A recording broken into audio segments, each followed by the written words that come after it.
todo mundo fala mal da carreira de professor e é verdadeiro, né? Em raros lugares a carreira é atraente. Ela é atraente aonde? No Distrito Federal ela é atraente, né? Eles têm uma carreira muito boa. Aqui em São Paulo já foi atraente, no município de São Paulo, né? Em Roraima ela é muito atraente, né? Porque a carreira é boa, progressão na carreira, e o salário também é bom. Mas ela não é atrativa para a maioria dos segmentos sociais, hoje, né? Então, é complicado, porque o salário do professor é um salário que deixa muito a desejar. Você tem um módulo, eu estou falando uma ideia do IPEA, não é minha, tá certo? Mas que vem sendo discutida há mais de 15 anos.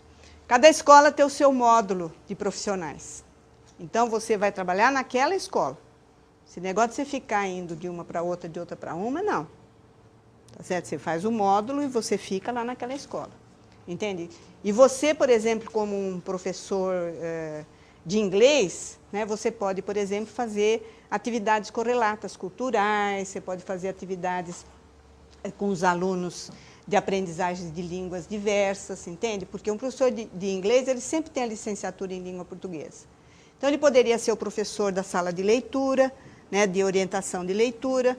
Então, você poderia maximizar, né, a função professor, né, e fixar os professores numa escola, né? Aí você poderia pensar num salário mais decente, porque você teria uma organização melhor do sistema. Nós não temos uma organização melhor do sistema. Mas aí nós teríamos que vencer algumas resistências dos especialistas, né? Porque eu sou especialista e, no entanto, o que acontece é que você vê que um professor de matemática dá aula também de física, porque também, se ele não der, não tem professor de física, né? Tem professor de biologia que dá aula de química.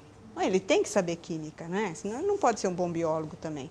Aquela química, pelo menos, ali do ensino médio, ele tem que dominar, ele não pode ser um químico, né? Mas para dominar aqueles assuntos, ele domina.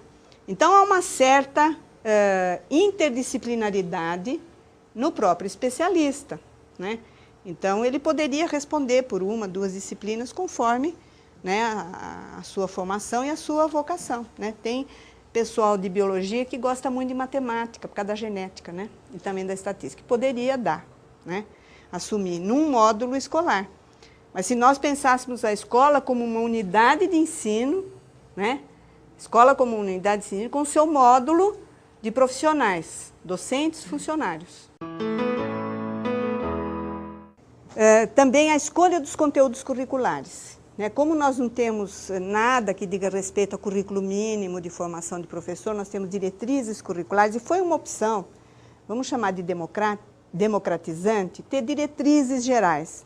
Porque nós tínhamos currículo mínimo, né, até começo da década de 90. Aí se optou para ter diretrizes gerais e deixar que as instituições escolhessem os seus caminhos. Todo mundo tem muito medo de cair num rol de disciplinas, entende? Que isso depois vai virar uma camisa de força. Porque você nomeia uma disciplina que amanhã não tem mais sentido. Aí existe uma possibilidade intermediária, né? Você nomear, por exemplo, temas importantes, né? Temas importantes de serem abordados. Aí você define a disciplina em que aqueles temas podem ser abordados. Eu acho que essa é uma solução intermediária. A última questão é justamente a precariedade dos insumos para o trabalho docente. O material para as escolas, em geral, ele é jogado nas escolas. Talvez agora comece a mudar. Então, você manda um laboratório para a escola.